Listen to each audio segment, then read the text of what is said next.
Agak lama ya. Kalau nanti waktunya sekiranya lebih nggak apa-apa Mbak, kita akan lebih banyak di diskusinya saja supaya teman-teman yang sudah hadir nanti ini terjawab semua ya untuk informasinya. Ya, terima kasih Mbak Adina. Ya. Ya, siap.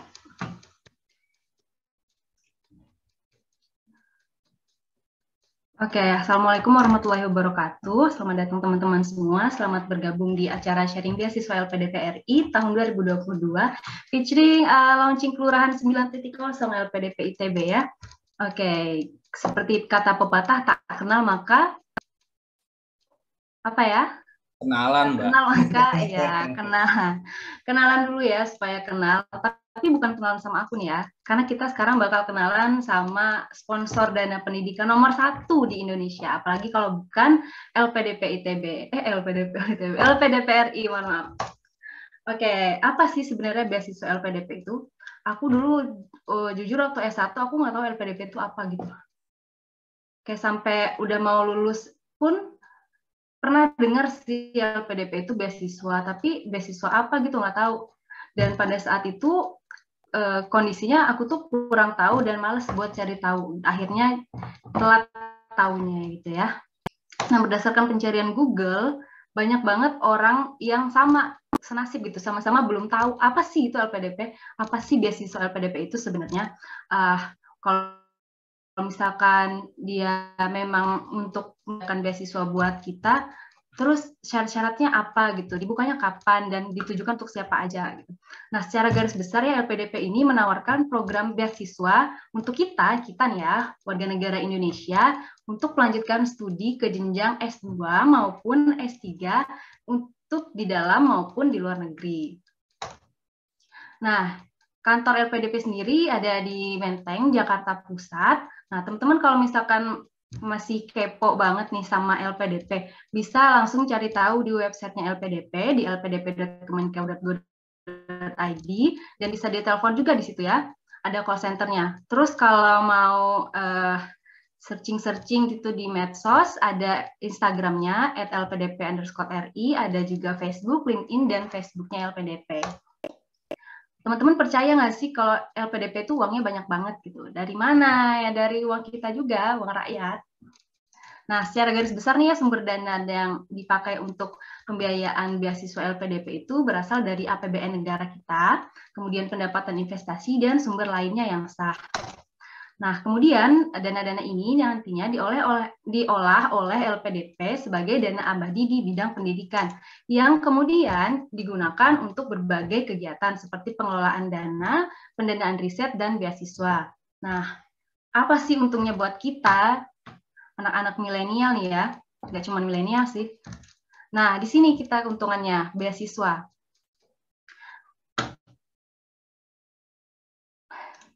Nah, teman-teman ini ya, ini sengaja saya nggak ketik ulang, saya tempelin aja screenshotnya biar teman-teman percaya gitu. Kalau dananya LPDP itu banyak banget. Nah, pokok dana abadi yang terkumpul dari sejak tahun 2012 sampai tahun 2022 itu ada lebih dari 99 triliun. Lebih dari 99 triliun ya. Dan rencana alokasi dana abadi untuk di bidang pendidikan tahun 2002 ini lebih kurang sampai 20 triliun saking banyaknya gitu ya. Jadi tunggu apa lagi? Ayo kita kepoin lagi nih LPDP itu ngapain sih dia. Nah, dari tahun 2013 sampai tahun 2021 terhitung jumlah awardee LPDP itu ada sekitar 29.000 orang lebih ya. Banyak banget. Nah, untuk di tahun 2001 sendiri, terakhir kan 2021 ya, saya juga termasuk yang award di tahun 2021, ada sekitar 4.266 orang yang lolos seleksi di tahun 2021, termasuk tahap 1 dan tahap 2 ya. Untuk perguruan tinggi tujuannya ada sekitar 2/3 di dalam negeri dan 1/3-nya di luar negeri. Kemudian ini untuk jumlah awardee yang bekerja sama dengan kementerian lain gitu. Kalau yang di sini bekerja sama dengan Kemendikbudristek, ini tuh untuk program-program beasiswa yang diperuntukkan untuk guru, pengajar, dan dosen ya teman-teman. Ini masih nih. Kalau yang pure beasiswa LPDP-nya itu yang ini yang hampir 30.000 orang.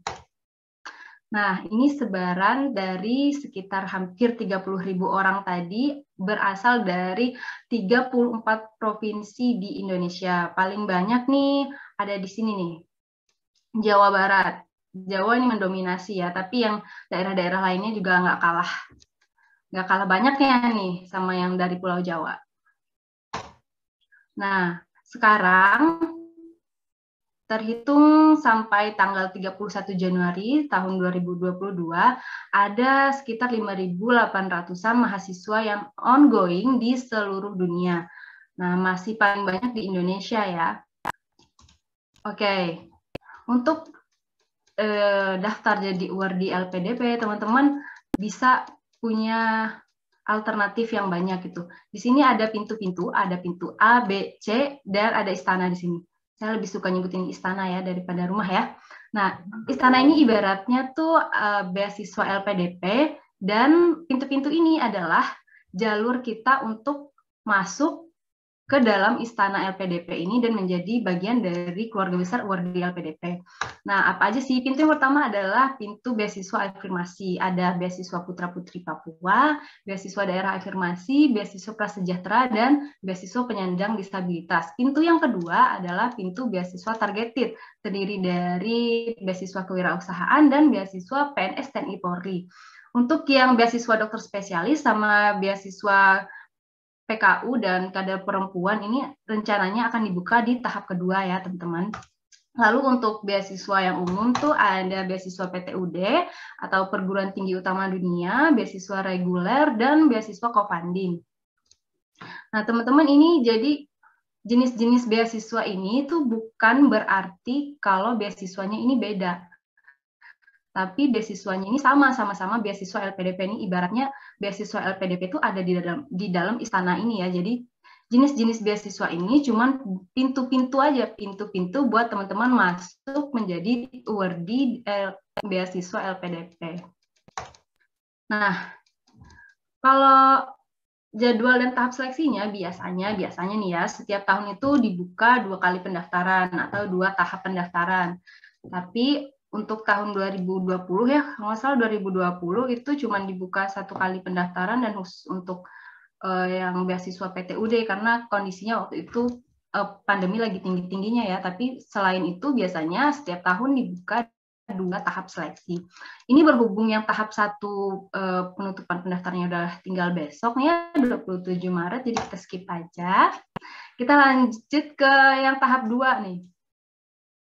Tahap 2 ini rencananya dibuka tanggal 4 Juli sampai 5 Agustus. Jadi masih ada sekitar 4 bulan dari sekarang, dan cukup banget buat teman-teman mempersiapkan diri untuk mendaftar di tahap kedua nanti ya. Nah, kalau misalkan lama waktu persiapan untuk apply LPDP itu beda-beda ya teman-teman. Aku nggak bisa bilang harus 1 bulan atau 2-3 bulan atau bahkan 1 tahun, itu nggak bisa, karena kita pasti modal kita tuh untuk daftar beda-beda, startnya tuh beda gitu. Misalkan aku udah punya TOEFL gitu, sementara teman aku belum punya TOEFL, itu pasti kita butuh waktu persiapannya yang beda juga. Karena yang lama itu biasanya lebih lama persiapan bahasanya ya daripada persiapan beasiswanya. Ini ibaratnya gini ya teman-teman, kita punya start yang beda-beda, tapi finishnya sama. Pasti juga waktu yang dibutuhkan lama ya. Ini kalau yang contoh yang pertama ini, misalkan garis finishnya ini tuh adalah deadline pendaftaran LPDP. Kemudian startnya ini, start yang beda ini adalah modal kita yang beda-beda. Misalkan yang pertama ini dia udah punya TOEFL, kemudian yang kedua ini dia belum punya TOEFL, kemudian yang ketiga ini dia udah punya TOEFL dan juga udah punya LOA gitu. Pasti startnya beda, lama waktu untuk persiapan beasiswanya beda gitu. Terus siapa yang duluan nyampe ya tergantung sih ya. Untuk skema yang kedua ini, misalkan kita startnya sama gitu, tapi punya tujuan yang beda. Misalkan yang pertama ini dia tujuannya beasiswa magister dalam negeri. Kemudian yang kedua ini magister luar negeri. Ini adalah doktor luar negeri. Pasti yang nomor 3 ini butuh lebih banyak persiapan kan untuk mencapai beasiswa LPDP itu. Jadi kita nggak bisa tentuin berapa lama gitu waktu yang efektif buat daftar LPDP. Kalau aku sendiri dulu sekitar 1 bulan ya persiapan untuk pendaftaran LPDP. Karena waktu itu aku udah punya TOEFL, jadi tinggal mempersiapkan berkas-berkas yang lainnya lagi gitu. Karena TOEFL kan agak lama ya persiapannya. Jadi itu setelah beberapa hari pembukaan, aku dulu daftar yang tahap pertama. Setelah beberapa hari pembukaan beasiswa LPDP, aku tuh baru memutuskan untuk mendaftar gitu. Jadi kayak selama beberapa hari itu masih mikir daftar nggak ya. Sampai akhirnya memutuskan untuk daftar, baru di situ mulai persiapan. Jadi kurang lebih 1 bulan untuk persiapan LPDP di luar dari sertifikat TOEFL dan LOE-nya ya. Kebetulan juga dulu saya daftarnya yang tanpa LOE. Terus ini ya, apa itu? Oke, lanjut dulu lah ya, Pak. Nah, komponen beasiswa LPDP, ini teman-teman ibaratnya tuh kalau jadi award di LPDP tuh kita hidup tuh udah tinggal enak aja gitu, udah tinggal belajar aja karena semuanya kita di cover sama LPDP, mulai dari biaya pendidikan dan lalali hahahihinya, dan juga biaya hidup kita sehari-hari gitu ya, mulai dari transportasi, biaya hidup bulanan, asuransi, tunjangan-tunjangan lainnya itu udah di cover semua sama LPDP. Terus di sini juga ada biaya pendukung untuk penerima beasiswa disabilitas, karena kalau untuk yang beasiswa disabilitas itu biasanya dia punya pendampingnya 1 orang untuk mendampingi dia selama belajar ya, selama menempuh studi, dan itu dari LPDP di cover juga gitu, dikasih biaya untuk pendampingnya itu gitu ya. Nah, ini ada beberapa perbedaan proses seleksi pada tahun 2021, tahun kemarin, sama tahun 2022 ya, tahun ini. Untuk proses seleksinya sama, ada tiga tahapan. Yang pertama administrasi, kemudian seleksi substansi akademik dan kebangsaan.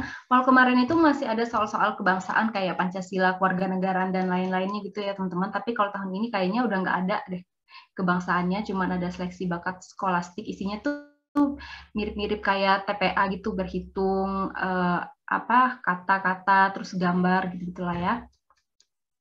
Yang ketiga adalah seleksi wawancara. Kalau yang tahun kemarin cuma seleksi wawancara, yang tahun ini rencananya ada seleksi substansi yang isinya wawancara dan profiling. Kayaknya sama aja sih ya. Profilingnya ini cuma mengulik-ulik tentang profil diri yang kita tulis waktu seleksi administrasi gitu ya. Kemudian untuk LOA unconditional, untuk yang tahun kemarin itu pendaftar yang mengunggah LOA-nya itu bisa lolos kalaupun LOE-nya tidak sesuai dengan list LPDP. Tapi untuk tahun ini, kalau misalkan kita mencantumkan atau melampirkan LOE yang tidak sesuai atau tidak ada di dalam list perguruan tinggi tujuan yang disediakan oleh LPDP, otomatis kita langsung gugur gitu teman-teman ya, gagal di seleksi administrasinya. Kemudian juga keuntungan lain kalau kita punya LOA, kalau Pak Dwi Larso kemarin bilang kalau kita punya LOA, kita melampirkan LOA untuk tahun ini, dan pada pilihan program studi dan perguruan tingginya kita hanya memilih 1 program studi yang sesuai dengan LOA, maka kita bisa terbebas dari seleksi bakat skolastik yang nomor 2 ini ya, yang tes tulis. Ibaratnya tes tulis ya, seleksi bakat skolastik ini. Jadi kalau kita punya LOA, terus kita milih 1 perguruan tinggi, kita bisa lolos langsung ke seleksi substansi tanpa harus ikut seleksi bakat skolastik, tanpa harus tes tulis. Tapi kalau misalkan kita punya LOA, tapi tetap milih 3 perguruan tinggi, itu LOA-nya tidak terhitung. Jadi kita harus tetap ikut yang seleksi bakat skolastik itu. Ya teman-teman. Kemudian untuk pendaftar yang berprofesi sebagai CPNS TNI Polri, Kalau tahun kemarin surat usulannya itu mengikuti seleksi beasiswa hanya diwajibkan pada program beasiswa PNS dan Polri. Maksudnya gini, kalaupun dia daftar yang reguler, dia nggak perlu mencantumkan surat usulan. Ini khusus PNS dan Polri ya. Cuman kalau dia daftar yang beasiswa PNS dan Polri, baru dia harus melampirkan surat usulan. Tapi bedanya di tahun 2002 ini, ya, kalau dia statusnya PNS, TNI, atau Polri, terus dia mendaftar beasiswa LPDP, tidak peduli dia daftar di beasiswa PNS, TNI, Polri, ataupun daftar yang beasiswa reguler atau PTUD, selama statusnya masih PNS, TNI, Polri, dia tetap harus melampirkan surat usulan dari pejabat setingkat eselon 2 di instansinya masing-masing. Ini tuh direvisi karena ini ya, sebelumnya tuh yang statusnya PNS, TNI, Polri yang daftar jalur reguler itu bermasalah karena tidak mendapat surat usulan dari atasannya. Jadi pada tahun 2002 ini kita diubah skemanya oleh LPDP gitu, teman-teman.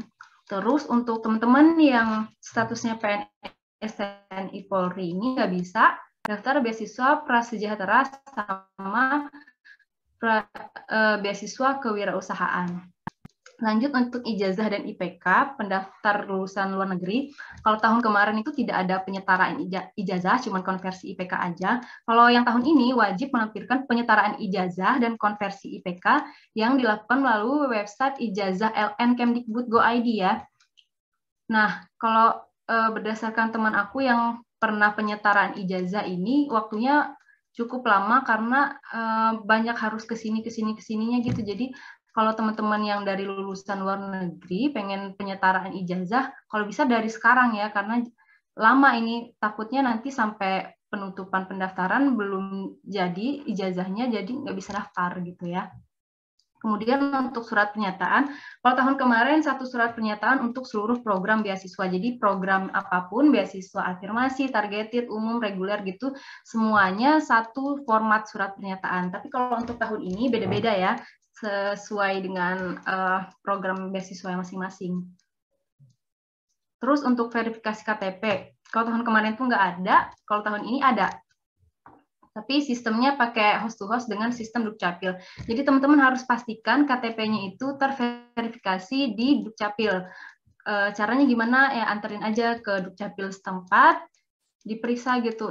Ini KTP nomor NIK-nya sama nomor KK-nya itu udah terverifikasi atau belum gitu.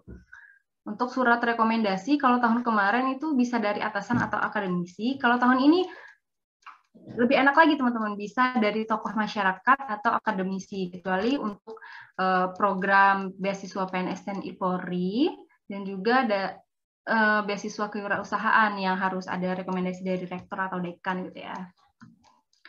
Next ya. Nah, ini catatan penting untuk beasiswa putra-putri Papua. Kalau untuk beasiswa putra-putri Papua itu khusus untuk orang asli Papua ya, yang persyaratannya direlaksasi. Relaksasinya seperti apa nanti ada di slide selanjutnya ya. Kemudian negara tujuannya juga diperluas oleh LPDP. Untuk beasiswa daerah afirmasi, kalau kemarin itu beasiswa daerah afirmasi itu disediakan pengayaan bahasa oleh LPDP. Tapi kalau tahun ini kayaknya tidak disebutkan adanya pengayaan bahasa ya. Cuman untuk pendaftar beasiswa daerah afirmasi ini, yang lulus seleksi akan mendapat konseling dari LPDP terkait pencarian LOE-nya ya. Kemudian untuk beasiswa co-funding, cuman diperuntukkan untuk magister dan doktor luar negeri pada beasiswa PTUD dan beasiswa reguler ya. Skemanya ada dua, biaya pendidikan yang ditanggung LPDP, biaya hidupnya kita yang tanggung atau kebalikannya gitu ya. Kemudian untuk ketentuan pengabdian, penerima beasiswa LPDP ini setelah selesai melaksanakan studi wajib kembali dan mengabdi di Indonesia sesuai dengan skema yang telah ditentukan oleh LPDP, yaitu 2N+1, 2 kali masa studi ditambah 1 tahun. Jadi misalkan kalau kita kuliahnya magister kan biasanya 2 tahun ya, 2 tahun ditambah 2 tahun dikali 2 ditambah 1 jadi 5 tahun. Kalau untuk doktoral minimal 9 tahun masa pengabdian ya. Kemudian dokumen yang perlu disiapkan untuk pendaftaran. Biodata diri ini kita isi online nanti terkait nama, NIK, dan lain sebagainya gitu ya. Kemudian juga ini yang harus diunggah itu KTP, ijazah, untuk yang mau daftar S2 ijazah S1, untuk yang mau daftar S3 ijazah S2. Kalau misalkan yang fresh graduate belum punya ijazah bisa juga pakai SKL. Kemudian transkrip nilai, dokumen penyetaraan ijazah kalau untuk yang lulusan luar negeri, kemudian sertifikat bahasa asing, biasanya TOEFL atau IELTS ya. Kemudian LOA unconditional, di sini juga sifatnya opsional. Kalau ada boleh diunggah, kalau nggak ada ya nggak apa-apa. Lalu surat rekomendasi, surat pernyataan, surat usulan tadi udah kita bahas ya. Kemudian profil diri. Nah, profil diri ini diisi secara online, isinya itu seputar kelebihan, kekurangan, dan hal-hal yang membuat kita belajar gitu ya sebagai pribadi yang lebih baik. Kemudian esai. Esai ini kalau tahun ini esainya 1.500 sampai 2.000 kata gitu ya. Temanya tentang komitmen kembali ke Indonesia, rencana pasca studi, dan juga rencana kontribusi untuk Indonesia. Esainya cuma 1, tapi harus mencakup semua tema ini ya teman-teman. Kemudian untuk proposal penelitian tuh khusus untuk S3. Ini beasiswa putra-putri Papua. Tadi ya sasarannya orang asli Papua, maksimal umurnya magister 47, doktoral 50, syarat bahasanya nggak ada, syarat IPK-nya nggak ada. Ini keuntungan yang luar biasa banget untuk teman-teman putra-putri asli Papua ya. Syarat bahasa dan syarat IPK-nya tidak dipersyaratkan untuk daftar LPDP. Kemudian proses seleksinya juga sama, mengikuti 3 proses seleksi tadi. Nah, ketentuan lainnya nih, kalau yang daftar lewat jalur beasiswa putra-putri Papua hanya memilih program magister atau dokter pada aplikasi pendaftaran, dan juga negaranya ditentukan oleh LPDP berdasarkan kompetensi dan kapasitas kita gitu ya. Dokumen khususnya mengisi pernyataan bahwa pendaftar adalah orang asli Papua, kemudian KTP, surat domisili, dan juga ijazah yang terdaftar di daerah Papua gitu. Bisa Provinsi Papua ataupun Papua Barat ya. Lanjut, ini beasiswa daerah afirmasi. Kalau sekarang ada sekitar 96 daerah afirmasi yang ada di Indonesia ya. Jadi kalau misalkan daerahnya teman-teman itu masuk ke dalam daftar daerah afirmasi, silakan mendaftar lewat jalur daerah afirmasi ya, karena ada banyak banget kelebihan dibandingkan dengan daftar yang reguler. Contohnya syarat IPK aja untuk magister 2,5 dan doktoralnya 3. Kemudian juga syarat bahasa, bisa teman-teman daftar yang magister dan doktor luar negeri dengan sertifikat TOEFL. Gitu ya, TOEFL ITP maksudnya. Kalau yang jalur reguler kan nggak bisa ya pakai TOEFL ITP, tapi kalau lewat jalur afirmasi ini teman-teman bisa menggunakan TOEFL ITP untuk daftar ke luar negeri. Daftar beasiswanya ya, kalau daftar kampusnya beda lagi. Kalau proses seleksinya sama aja, dokumen khususnya itu tadi, kita harus punya KTP, ijazah, sama surat domisili yang sesuai sama daerah afirmasi masing-masing gitu. Lanjut untuk beasiswa prasejahtera. Kalau tahun kemarin tuh ada ini ya, beasiswa alumni bidik misi. Nah, untuk tahun ini, beasiswa alumni bidik misi itu ditiadakan dan disatukan dengan beasiswa prasejahtera, karena menurut LPDP ya mirip-mirip lah gitu ya. Nah, tapi untuk prasejahtera ini hanya diperuntukkan untuk pendaftaran magister, bisa dalam negeri ataupun luar negeri, syarat IPK yang minimal 3, dan juga harus melampirkan ini teman-teman, KTP, KK, dan juga screenshot PKH, BPNT, atau BST dari website Kemensos ya.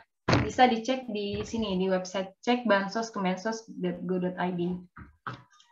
Next, untuk beasiswa penyandang disabilitas, ini tadi ya yang banyak kelebihannya juga ya.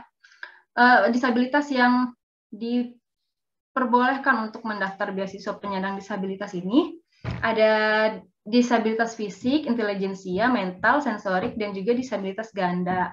Kalau usia maksimal pendaftarnya sama kayak yang sebelumnya ya. Beda ya. Untuk magister 42 tahun, untuk doktoral 47 tahun maksimal ya. Maksimal. Nah, syarat bahasanya juga lebih dimudahkan gitu ya teman-teman. Kalau misalkan teman-teman memang punya kelebihan tersendiri dan mau mendaftar untuk beasiswa penyandang disabilitas. Dokumen khususnya itu perlu surat keterangan disabilitas dari rumah sakit pemerintah atau puskesmas setempat ya. Nah, ini juga nih proses seleksinya. Kalau beasiswa penyandang disabilitas, teman-teman nggak perlu ikut yang seleksi tulis atau seleksi bakat skolastik ya. Jadi teman-teman setelah lolos seleksi administrasi bisa langsung ikut seleksi substansi. Selanjutnya ini tadi beasiswa PNS TNI Polri termasuk beasiswa targeted ya. Sasarannya itu yang teman-teman yang punya profesi sebagai PNS, TNI atau Polri. Nah, ini dia beda-beda ya teman-teman. Untuk usia maksimalnya kalau PNS 37 tahun, kalau TNI Polri 40, doktoral juga gitu, beda-beda ya. Yang PNS maksimal 42 tahun, tapi untuk medis, para medis, peneliti, perekayasa pendidik itu bisa sampai 47 tahun. Kalau TNI Polri 45 tahun maksimal ya. Kemudian dokumen khususnya itu yang kita bahas tadi, surat usulan dari pejabat setingkat eselon 2 atau setara yang membidangi di bidang SDM. Kemudian proses seleksinya sama, melewati 3 proses seleksi tadi, administrasi, bakat skolastik, dan juga substansi. Syarat bahasanya agak beda ya. TOEFL ITP kalau magister dalam negeri sama magister luar negeri sama minimal 500, kalau IELTS minimal 6 ya. Kalau untuk doktoral dalam negeri IELTS minimal 6, kalau untuk luar negeri minimal 6,5.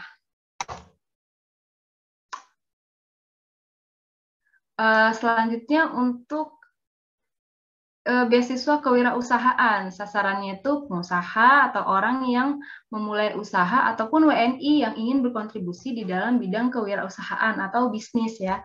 Dan ini cuma diperuntukkan untuk program magister luar negeri. Yang dalam negeri nggak ada, yang doktoral juga nggak ada ya, cuma magister di luar negeri. Syaratnya IELTS minimal 6, kemudian IPK minimal 2,5. Proses seleksinya sama, mengikuti 3 proses seleksi tadi. Dokumen khususnya itu punya usaha atau orang yang bergerak di dalam bidang kewirausahaan dan juga melampirkan surat rekomendasi dari rektor atau dekan ya. Kemudian untuk beasiswa reguler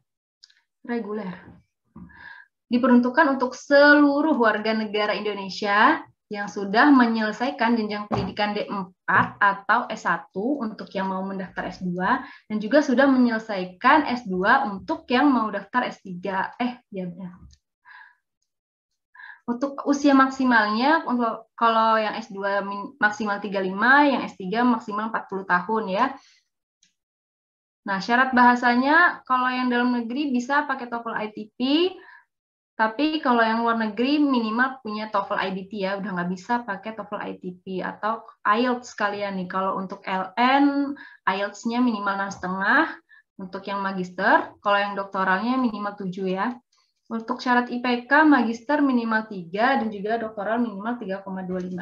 Seleksinya juga sama, melewati 3 proses seleksi, administrasi, bakat skolastik, dan juga substansi.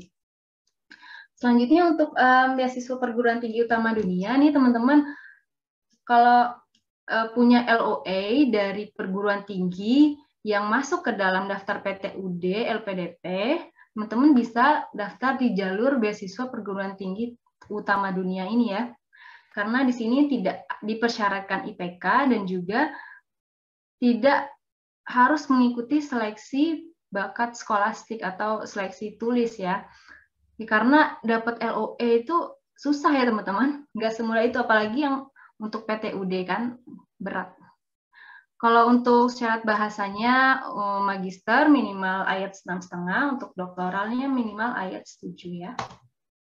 Nah ini daftar perguruan tinggi utama yang ada di daftar LPDP. Kalau tahun kemarin tuh LPDP cuma menyediakan 15 daftar perguruan tinggi tujuan PTUD. Kalau tahun ini ditambah 10 ya, ditambah 10 jadi total 25 perguruan tinggi yang masuk ke daftar PTUD LPDP. Teman-teman pasti udah tahu dong ini ya, karena ini terkenal banget sih ya. Kayak Columbia University, Cornell, Harvard, gitu-gitulah emang perguruan tinggi bagus semua ya. Next, untuk tips lolos LPDP, karena ini umum ya, masih pengenalan gitu, jadi tipsnya masih umum juga. Karena kalau untuk tips esai dan sebagainya itu nanti ke tahap selanjutnya ya, kalau misalkan memang sudah masuk ke proses pendaftaran. Tapi kalau ini kan kita masih proses perkenalan ya, istilahnya silaturahmi, ta'aruf. Jadi tipsnya juga masih general gitu ya. Kalau tips yang pertama dari aku tuh luruskan niat. Karena daftar beasiswa itu berat, teman-teman. Rindu itu berat, tahu kan teman-teman, rindu itu berat. Tapi daftar beasiswa tuh jauh lebih berat daripada rindu. Aku mendingan daftar beasiswa aja deh. Kemudian bulatkan tekad. Kalau teman-teman tekadnya setengah-setengah gitu, bisa aja di tengah jalan tuh kolaps atau menyerah gitu ya, belum aja sampai apply tapi udah berhenti duluan gitu karena tekadnya kurang bulat. Kemudian cari support system, ini penting banget sih teman-teman. Kalau berdasarkan pengalaman aku, support system buat daftar beasiswa itu penting banget. Bukan berarti harus cari ayang ya, kan. Tapi support system itu yang bisa mendorong teman-teman untuk terus melanjutkan pendaftaran sampai submit pendaftaran gitu. Bisa dari bestie atau lingkungan yang teman-teman buat sendiri gitu, kayak teman-teman yang baru ketemu di grup Telegram atau grup WhatsApp yang sama-sama berjuang untuk apply beasiswa. Di situ teman-teman bisa dapat semangat baru untuk menyelesaikan pendaftaran sampai ke submit pendaftaran. Nah, kalau berjuang sendiri ya bisa sih. Tapi kalau misalkan ada yang support gitu kan pasti lebih semangat. Next, tentukan prodi dan perguruan tinggi tujuan. Ini penting banget di awal ya teman-teman, karena kalau di awalnya belum dapat prodi sama perguruan tinggi tujuannya, nanti daftarnya susah. Karena kan harus nulis esai ya. Nulis esai itu nggak akan bisa mulai kalau prodinya belum ada. Jadi kalau kita belum menentukan kita mau kemana, kita nggak bisa nulis esai. Karena kan esainya isinya itu. Jadi ya penting banget di awal untuk memilih program studi dan perguruan tinggi tujuan. Nggak harus satu, karena LPDP juga menyediakan 3 pilihan ya. Bisa di perguruan tinggi 1, 2, 3. Tapi kalau teman-teman daftar di dalam negeri atau di luar negeri itu nggak bisa dicampur ya. Misalkan pilihan pertamanya di luar negeri, pilihan keduanya di dalam negeri itu nggak bisa. Kalau udah pilih LN ya udah LN semua pilihan 3-3-nya. DN juga sama kayak gitu. Dalam negeri misalkan pilihannya 3 UI, UGM, ITB gitu ya. Next, persiapkan sertifikat bahasa dan LOE. Kalau sertifikat bahasa untuk daftar LPDP wajib ya. Wajib. Nah, sertifikat bahasa ini gini teman-teman. Kalau teman-teman udah punya sertifikat bahasa sebelumnya, nah teman-teman bisa menentukan program studi dan perguruan tinggi tujuannya ini, ikutin aja sama sertifikat yang ada. Misalkan sertifikatnya itu IELTS-nya nilainya 6. Jadi untuk menentukan program studi dan perguruan tinggi tujuannya, teman-teman bisa lihat mana aja program studi atau perguruan tinggi tujuan yang bisa menerima IELTS dengan nilai 6 itu.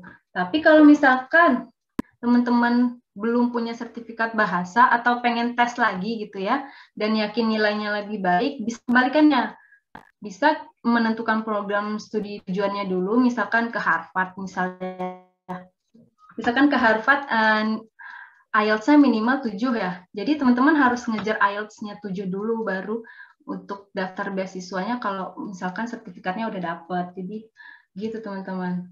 Kalau misalkan teman-teman udah punya sertifikat dulu, bisa menentukan program studinya mengikuti sertifikat yang ada. Atau kalau misalkan mau menentukan program studinya dulu, teman-teman ya harus bekerja lebih giat untuk dapat nilai sertifikat IELTS atau TOEFL yang menyesuaikan dengan perguruan tinggi yang teman-teman pilih tadi, ya. Kemudian kontribusi nyata untuk Indonesia. Nah, ini penting banget apalagi untuk di esai ya. Jadi kontribusi itu nggak cuma teman-teman tulis di esai, tapi nanti ketika wawancara, teman-teman akan ditanya lagi, apa sih isi esai yang teman-teman tulis itu, dan apa sih kontribusi nyata yang bisa teman-teman kasih untuk Indonesia. Jadi kalau kontribusi nyata itu gini ya teman-teman, yang realistis gitu. Nggak mungkin kan kita nulisnya mau mengubah dunia. Jadi misalkan mulai dari yang paling dekat dulu, misalkan teman-teman bergeraknya di bidang pendidikan, terus pengen kuliah S2 di bidang pendidikan juga. Nah, usahakan kontribusinya itu apa, misalkan mengajar, buka kelas online atau kelas offline, dan lain sebagainya, yang bergerak juga di bidang pendidikan. Jadi mulai dari yang paling kecil, mulai dari yang paling dekat, disitulah kontribusi kita. Karena kontribusi itu bukan berarti kita mengubah Indonesia, tapi mulailah dengan mengubah diri kita sendiri dan memberi dampak untuk orang-orang di sekitar kita. Ya. Kemudian teliti. Karena administrasi itu banyak banget kan berkas-berkas yang harus dipersiapkan dan juga form-form online yang juga banyak gitu. Jadi teman-teman harus teliti. Kadang tuh orang tuh salah gini, misalkan dia upload ijazah, tapi di kolom transkrip, jadi kan kebalik ya, dan itu bisa membuat teman-teman nggak lolos seleksi administrasi karena ketidaktelitian itu. Jadi harus benar-benar dipastikan lagi, dicek dan dicek, udah benar belum ya, nama filenya udah sesuai atau belum, terus tempat uploadnya udah sesuai apa belum sama file yang diunggah itu ya. Next, yakin dan percaya diri. Nah, kalau misalkan teman-teman sudah mengerahkan semua usaha dan kemampuan teman-teman gitu, yakin aja, bismillah gitu, yakin bakal diterima. Kalau aku dulu gini ya teman-teman, aku tuh waktu daftar beasiswa aku nggak takut kalau nantinya aku nggak bakal lolos. Karena kalau misalkan aku nggak lolos nih, ya udah, terus kenapa gitu, like nothing happen gitu loh, kayak aku daftar beasiswa tapi aku nggak lolos, udah nggak ada yang berubah kan dari hidup aku. Justru aku tuh takutnya kalau keterima gimana? Kalau keterima gitu kan, itu baru yang akan bisa mengubah hidup aku, kayak jadi bahan overthinking gitu. Nanti, aduh, kuliahnya ngambil yang mana nih dari 3 pilihan ini, terus nanti belajarnya gimana gitu ya, bisa nggak nanti aku catch up sama apa yang aku pilih gitu. Terus nanti kontribusinya beneran nyata nggak sih buat Indonesia gitu. Itu yang bikin agak-agak insecure ya ketika sudah diterima malahan. Kalau nggak diterima ya udah, coba lagi ya. Oke, yang terakhir adalah berdoa dan minta doa orang tua. Berdoa itu penting ya, karena kalau kata Wafik Azizah, usaha tanpa doa itu kosong, dan berdoa tanpa usaha itu sombong. Kebalik ya. Usaha tanpa doa itu sombong, tapi doa aja tanpa usaha itu kosong. Ya gitu teman-teman. Aku ada quotes lagi nih buat hari ini, buat penutupan kita hari ini ya. Sebaik-baiknya manusia adalah mereka yang bermanfaat untuk orang lain. Nah, ini tuh kunci teman-teman. Kunci teman-teman dalam mengisi esai LPDP ataupun profiling diri dari LPDP. Jadi pertanyaan apapun yang ditanyakan di form administrasinya LPDP, usahakan tuh ada sesuatu yang bisa bermanfaat untuk orang lain gitu ya. Misalkan teman-teman berprestasi nih, juara satu lomba debat bahasa Inggris se-Indonesia gitu. Yang dilihat LPDP itu bukan juara satunya itu, tapi dari teman-teman dapat juara satu itu, apa yang teman-teman bisa lakukan dan apa yang bisa membuat juara satu itu berarti bagi teman-teman, bagi orang-orang di sekitar teman-teman gitu. Jadi dampaknya apa untuk diri sendiri dan juga untuk orang lain, gitu ya. Karena memulai itu sulit dan konsisten itu jauh lebih sulit. Oke, sekian dari saya. Terima kasih. Thank you, hatur nuhun. Any question, please? Saya kembalikan ke moderator. Terima kasih, Kakak. Mantap. Terima kasih, Kakak Adina. Wah, ini daging sekali ya, Mas Mbak. Pada pagi hari ini luar biasa memang pembicara kita. Ini infonya sangat lengkap loh. Ini perbandingan dari tahun lalu sama tahun sekarang ya, Mbak Adina. Beda-beda banget ya ternyata. ternyata saya pun juga kaget ya gitu kan, baru tahu juga kalau tahun lalu sampai sekarang itu cukup mencolok ya. Ada yang sekarang LOA bisa dipangkas ya, dan juga untuk TWK-nya, mungkin kalau TWK-nya itu nanti langsung di itu ya, langsung diwawancara itu ya. Nah itu tuh menggunakan tumbler LPDP. LPDP banget udah ya, wordi LPDP banget emang Mbak Adina. Nah, Ya ini untuk sponsor ya. ya sponsor 2 tahun ini ya Mbak, at least ya Mbak. Oke, jadi tanpa berlama-lama, ini sudah ada yang di kolom chat Mbak Adina, atau saya buka saja untuk Mas Mbak yang sudah bertanya di kolom chat, boleh menyampaikan secara langsung pertanyaannya kepada pembicara kita pada pagi hari ini. Ya, dipersilahkan untuk Mas Rival kalau masih bergabung. Boleh menyalakan kameranya. Mas Rival, oh kalau nggak ada saya bacakan aja ya. Jadi pertanyaannya ini Mbak, mungkin udah dijawab ya, tapi mungkin boleh dijawab ulang. Apakah LOA menjadi syarat wajib untuk mendaftar LPDP, Kak? Nah ini pertanyaannya. Wajib banget nggak nih Kak Adina? Ini langsung dijawab aja ya. Ya langsung boleh. Nanti. Kalau LOA opsional sifatnya ya, jadi sunnah, nggak wajib.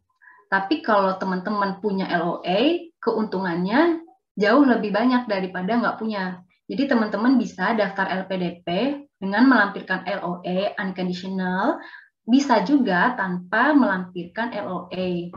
Tapi kalau saran saya lebih baik kalau teman-teman punya LOA, karena keuntungannya luar biasa sekali ya nggak sih? Gitu. Ya, oke. Ya, terima kasih Kak Adina untuk jawabannya.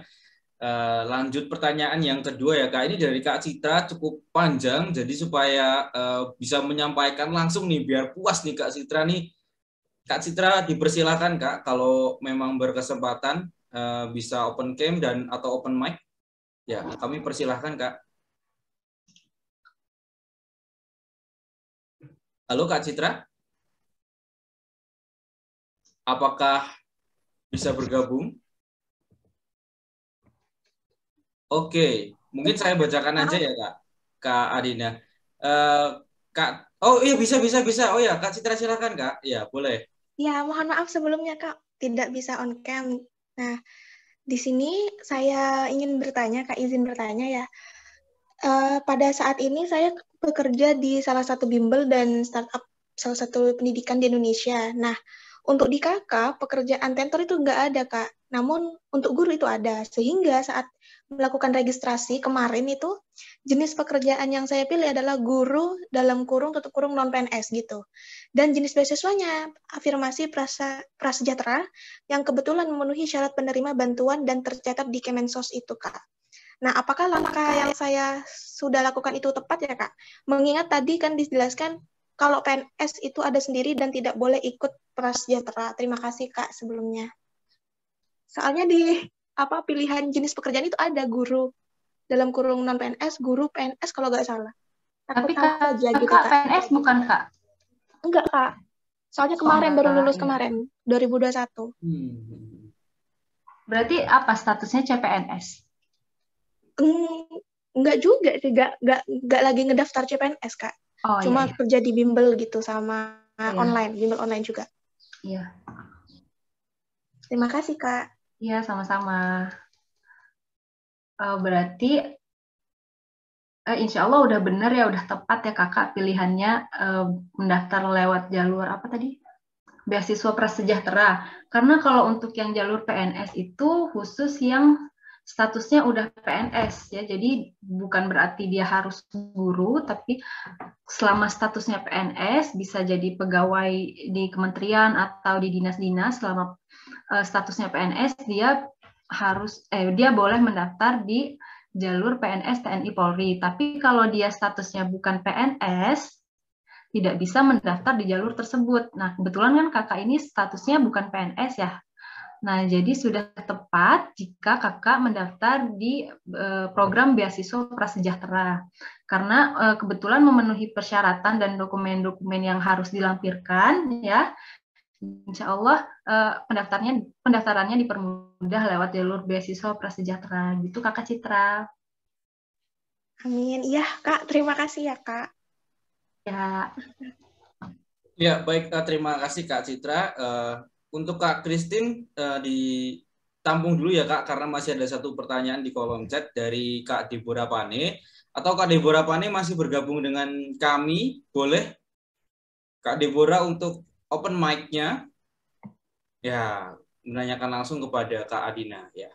Ya, selamat pagi Mas Daniel dan Kak Adina. Saya mau bertanya.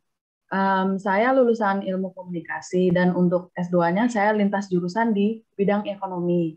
Pencapaian saya selama kuliah itu bisa dibilang tidak ada hubungannya dengan ilmu ekonomi. Nah, dalam esai yang saya buat, haruskah saya mention pencapaian-pencapaian itu meskipun itu mungkin tidak banyak berbau-bau ekonomi atau gimana ya Kak kira-kira dalam menulis esainya? Terima kasih. Oke, Kak Deborah, bisa aja sih dari pengalaman-pengalaman sebelumnya yang tidak berbau ekonomi itu dicantumkan di dalam esai, tetapi arah pembicaraannya menuju ke bidang ekonomi gitu. Misalkan apa ya? Misalkan Kakak pengalamannya apa tuh Kak yang pernah Kakak lakukan tapi yang menurut Kakak tidak berhubungan dengan ekonomi? Ya, jadi saya pencapaian selama kuliahnya lebih ke arah bidang seni, karena saya beberapa kali prestasinya itu lomba paduan suara gitu, Kak. Begitu sih. Oh, ya kalau kayak gitu mungkin Kakak bisa ambil pelajarannya Kak. Jadi bukan secara objektif ke bidang seninya, tapi dari prestasi seni-seni itu pelajaran apa yang bisa membangun diri Kakak untuk bangkit dan terjun di dunia ekonomi gitu Kak. Jadi bisa di-mention di esai, bisa juga enggak. Tapi kalau Kakak pengen di-mention di esai kayak gitu ya Kak, jangan terlalu di-highlight bidang seninya, tapi dari prestasi seni itu apa yang membuat Kakak menjadi seorang yang pembelajar gitu Kak. Jadi untuk selanjutnya di paragraf selanjutnya itu Kakak tekankan untuk rencana pasca studinya dan kontribusi yang lebih nyata untuk kedepannya. Jadi alasannya bisa lebih kuat kenapa Kakak memilih bidang ekonomi daripada bidang Kakak sebelumnya gitu. Karena teman saya ada juga, teman saya ini S1-nya kelautan, tapi dia S2-nya cross major ke ekonomi gitu. Jadi dari pengalaman-pengalaman sebelumnya dia tetap mention, tapi dia ambil satu highlight, satu kasus yang membuat dia bisa meyakinkan pihak LPDP itu kalau dia ini punya tekad yang kuat untuk cross major ke ekonomi gitu daripada harus ngambil jurusan yang linear lagi dengan S1-nya gitu Kak. Baik, terima kasih banyak Kak. Mari. Ya, baik. Terima kasih Kak Deborah Pane atas pertanyaannya. Semoga menjawab. Nah, ini sekarang yang sudah resen Kak Christine. Nah, dari USU dipersilahkan Kak untuk open mic ya. Oke, terima kasih. Kenalin aku Christine. Sorry nggak bisa on cam ya Kak. Aku mau coba LPDP tahap 1 Kak. Daftarnya ke ITB. FTI. Nah, pertanyaannya kan ini gelombang 2 penerimaan ITB kan buka ya. Terus aku udah daftar. Nah, kalau misalnya nanti untuk di tahap 1 ini seandainya lulus, itu kan melampirkan LOA gitu kan. Karena kan aku sekarang belum dapat LOA. Ujian gelombang 2 nih yang mau diikutin. Gelombang 2 ITB.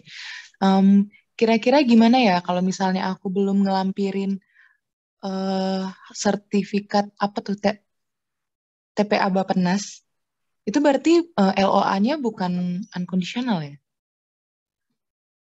Itu gimana ya Kak kira-kira? Agak bingung di situ sih Kak.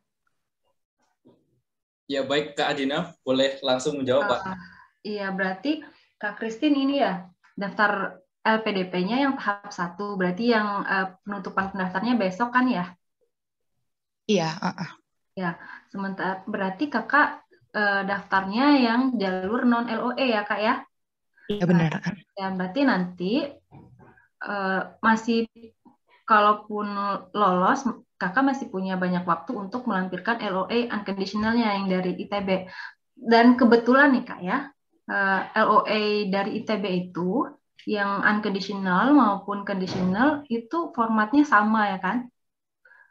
Ya teman-teman ya, saya pernah lihat teman saya yang LOE-nya conditional, ternyata formatnya sama yang LOE unconditional gitu. Karena dari ITB itu kan mahasiswa itu tidak bisa memberi jaminan kalau dia bisa masuk di semester depan misalkan. Ada juga kan banyak teman-teman yang justru daftar ke semester depannya lagi atau semester kedepannya lagi. Jadi dari ITB itu memang tidak ada di LOE unconditionalnya itu tidak ada tertulis tanggal awal kuliahnya. Jadi mau LOE unconditional ataupun LOE conditional untuk dari ITB itu formatnya sama kebetulan ya. Terus untuk yang pendaftarannya kakak, ini kan kakak berarti daftarnya yang jalur non LOE. Jadi kemungkinan sampai nanti selesai wawancara itu statusnya masih tetap sama kan, yang jalur non LOE. Jadi nanti LOE-nya bisa diserahkan ke pihak LPDP setelah kakak lolos sebagai calon penerima beasiswa setelah lulus wawancara gitu ya kak. Apa ya, ada yang masih bingung kakak, mau ditanya lagi? Terus kalau misalnya masalah ini penundaan gitu kan, soalnya kan kalau gelombang 2 ITB sekarang itu untuk semester mulai perkuliahannya di Agustus 2022. Sementara kan misalnya saya pengen nunda, saya pengennya di semester depannya lagi, berarti Januari 2023. Ya. Itu kira-kira bisa nggak ya? Bisa banget. Ke LPDP-nya juga itu nggak masalah kan? Iya, nggak masalah. Kalau ke LPDP-nya justru ini, kalau kita daftar yang tahap 1, kan perkuliahan paling cepat Agustus, kan? Gitu kan terteranya di buklet ya? Iya, benar. Ya, Kak. Tapi kita nggak, kalau misalkan kita lewat dari Agustus, kita nggak harus ngasih pemberitahuan ke LPDP. Karena LPDP itu cuma ngasih tahu, kamu kalau daftar yang tahap 1, paling cepat bisa kuliah mulai Agustus ya. Tapi kalau misalkan kita lewat dari Agustus, misalkan ke Januari atau ke Agustus tahun depannya lagi, itu nggak masalah. Dan kita tidak harus memberi konfirmasi apa-apa ke pihak LPDP. Gitu, Kak. Tapi di ITB juga nggak masalah kalau misalnya saya minta penundaan sampai Januari 2023 gitu. Ya, nggak masalah. Tapi kalau mau mengajukan penundaan, itu harus diurus ya kalau ke ITB-nya. Oh iya, oke. Kasih. Ya, sama-sama. Ya, baik. Terima kasih Kak Christine atas pertanyaannya. Semoga menjawab ya. Dan ini Kak Citra, kalau mau bertanya lagi, silakan Kak. Boleh Kak, open mic. Iya, Kak. Terima kasih sebelumnya. Kak, mohon maaf bertanya lagi nih. Nah, di sini Kak, izin konfirmasi, apakah betul ya untuk kesempatan mendaftar LPDP ini untuk tahun ini itu tidak, untuk tahun ini, ya tidak dibatasi kecuali hal-hal tertentu seperti usia. Nah, karena kemarin kalau tidak salah, pas webinarnya salah satu itu ada LPDP juga dari Pak Dirut, berbicara demikian Kak. Namun ada beberapa informasi terkait LPDP yang menyatakan tidak bisa ikut kalau sudah gagal 3 kali tes skolastik. Jadi, mohon tanggapannya ya Kak. Terima kasih Kak. Kalau untuk ini saya belum pernah dengar ya. Kalau gagal 3 kali tes skolastik tidak bisa ikut lagi, saya belum pernah dengar. Karena yang pernah saya dengar itu ada teman saya di ITB juga. Kebetulan dia masuknya bareng saya gitu, seangkatan sama saya masuknya. Dan dia tuh sudah daftar LPDP itu berkali-kali, kalau nggak salah 3 atau 4 kali gitu. Baru sampai akhirnya lolos di tahun 2021 ini. Jadi kalau misalkan info kayak gitu, kakak coba cross check lagi infonya dari mana, siapa yang menyampaikan gitu, apakah info itu benar atau tidak gitu. Tapi kalau menurut saya info itu sepertinya tidak benar, karena berdasarkan pengalaman teman saya sendiri dia sudah berkali-kali daftar LPDP dan tidak ada yang menyatakan kalau udah gagal skolastik 3 kali itu nggak boleh ikut pendaftaran LPDP lagi gitu ya. Yang pernah saya dengar itu tahun kemarin. Tahun kemarin itu kalau kita gagal tes wawancara di tahap 1, kita nggak bisa ikut pendaftaran yang di tahap 2 karena pada saat itu penutupan pendaftaran tahap 2 itu udah melebihi jadwal wawancara yang tahap 1 pengumumannya. Jadi pengumuman yang tahap 1 itu di belakangan, penutupan yang tahap 2, pendaftaran yang tahap 2 udah tutup, yang pendaftaran tahap 1 itu belum pengumuman, jadi otomatis kan dia nggak bisa daftar, karena kayak gitu kasusnya. Jadi bukan dari pihak LPDP-nya yang tidak memperbolehkan gitu ya, Kak. Ya, Kak. Siap. Terima kasih, Kak, ya. Iya, sama-sama. Ya, baik. Terima kasih sudah bertanya Kak Citra. Terima kasih juga Kak Adina sudah menjawab nih semua pertanyaan yang ada. Dan ini untuk Mas Mbak yang lain, jangan malu-malu kalau punya pertanyaan silahkan ditanyakan loh, boleh loh ya. Ini kan secara general tadi ya. Tapi kalau nggak menutup konteks, kalau mau tanya yang teknis itu juga nggak masalah. Ya, jadi dipersilahkan untuk langsung open mic saja, boleh, raise hand boleh, pokoknya dikepoin aja. Pokoknya serap informasi semuanya ini dari Mbak Adina ini. Nah, pada pagi hari ini luar biasa ini. Kalau nggak ada pertanyaan, kita langsung launching kelurahan ya. Oke, ada yang raise hand loh Mbak, masih Mbak. Tenang Mbak. Oh, ini ada 2 nih, Kak Mela sama Kak Sobran ya, Muhammad Sobran. Nah, Kak Sobran dulu boleh ya. Dipersilahkan Kak. Terima kasih Kak Daniel. Ini saya mohon maaf nggak open cam. Mbak Adi Nadine, ini saya tanya, saya mau daftar kayaknya cross juga gitu, jadi nggak jauh sih, saya dulunya biologi murni gitu ya, biologi. Suara kedengeran? Ya, masuk Mas. Ya, masuk, walaupun sama-sama ya. Murni, penelitiannya saya dulu tentang pemulihan tanaman gitu. Nah, saya mau cross ke biomedik gitu. Biomedik, dan pengalaman kerja saya itu di mengajar malahannya. Mengajar. Jadi malah nge-tracknya mengajar gitu. Nah, kalau begitu itu gimana ya? Apakah masih ada kemungkinan itu gitu?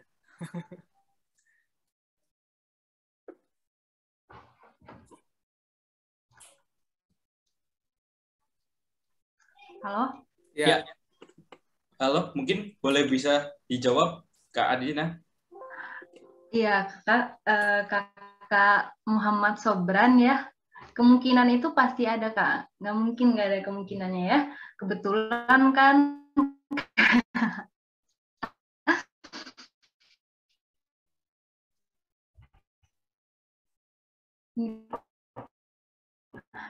kan kakak apanya luas banget kan biologi murni itu ya.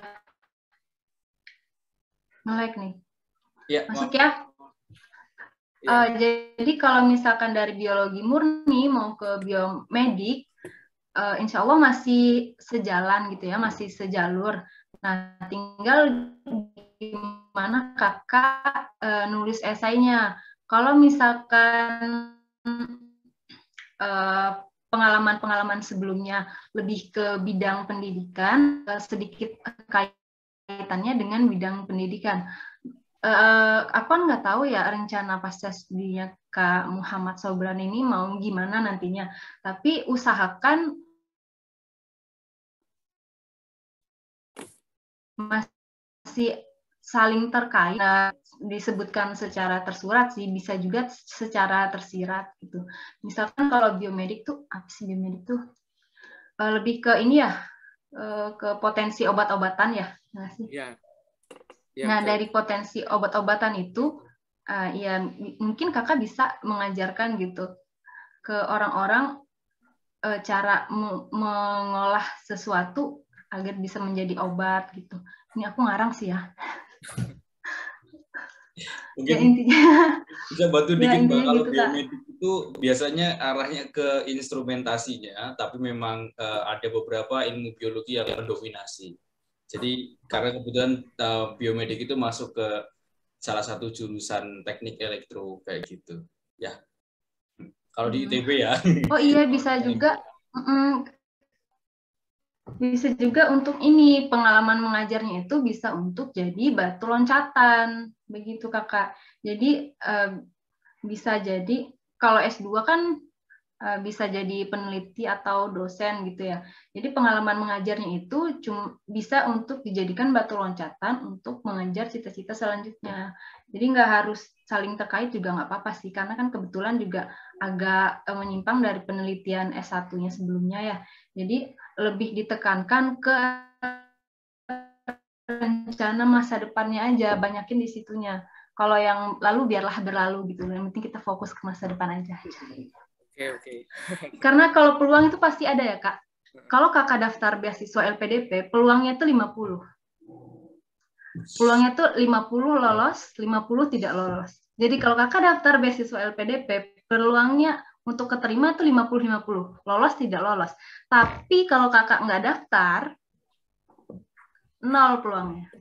Iya. Gitu. Jadi kalau Kakak mau daftar, yakin aja, bismillah gitu, daftar. Usahakan yang terbaik, mulai dari profiling diri sampai nulis esai dan sebagainya. Bismillah, yakin aja bisa jadi wardi selanjutnya ya. Ya, satu lagi boleh Kak? Satu lagi. Boleh. Ya, boleh. Jadi apa namanya? Saya pernah diskusi sama orang juga yang dia keterima LPDP. Apakah pemberi rekomendasi itu berpengaruh nggak? Misalnya pemberi rekomendasinya itu yang orang kerja gitu atau atasan kerja, yang satunya pemberi rekomendasinya itu adalah akademisi gitu. Nah, apakah itu juga mempengaruhi bagaimana seseorang itu dipertimbangkan untuk di ACC di LPDP?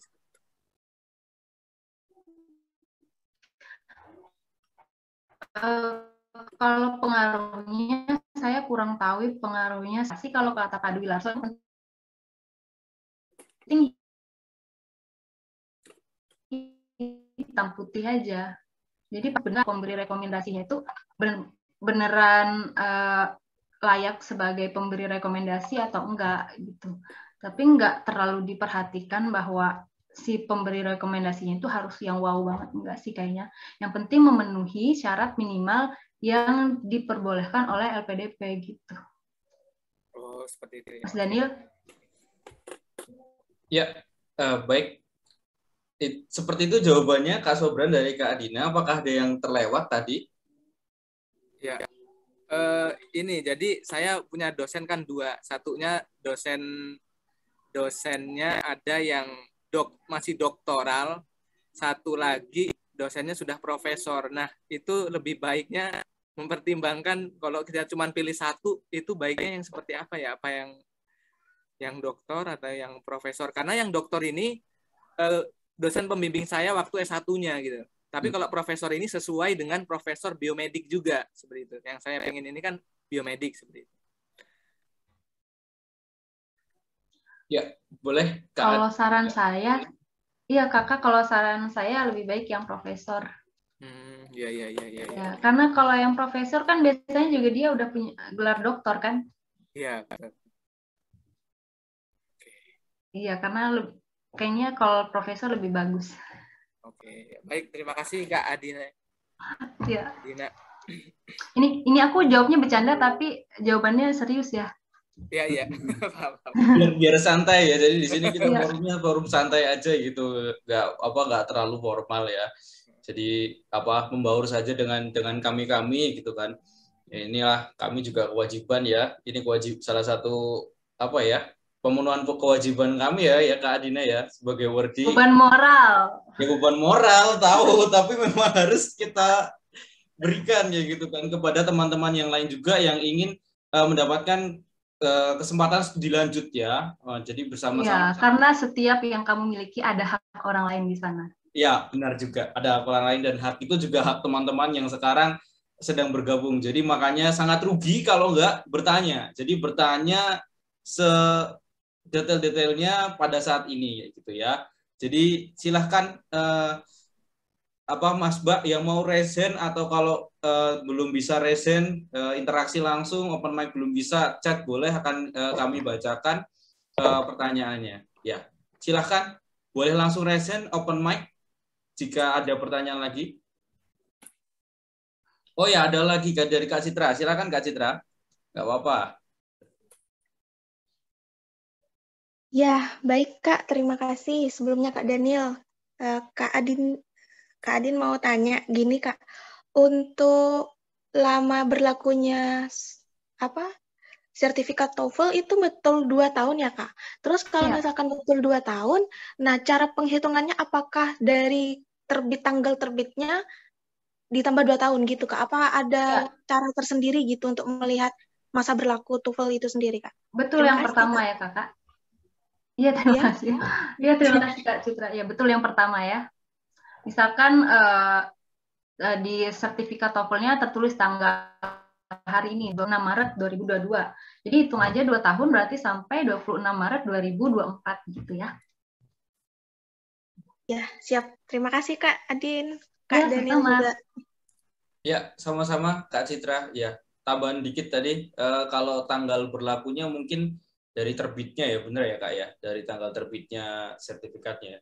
Kecuali kalau online ya, kalau online karena keluar pada hari itu juga setelah tes itu keluar lah itu agak beda dikit kalau online ya, kalau TOEFL online.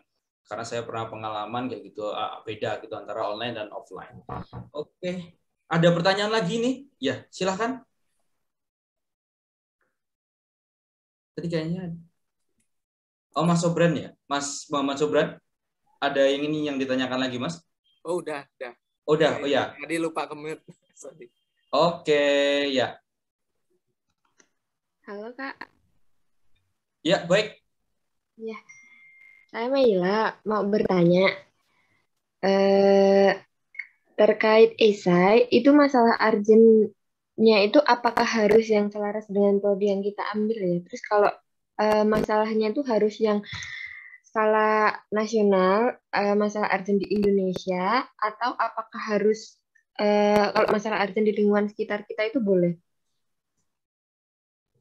Gitu Kak. Ya, baik, langsung saja Kak Adina. Apa tadi ya? Iya, kalau untuk esai boleh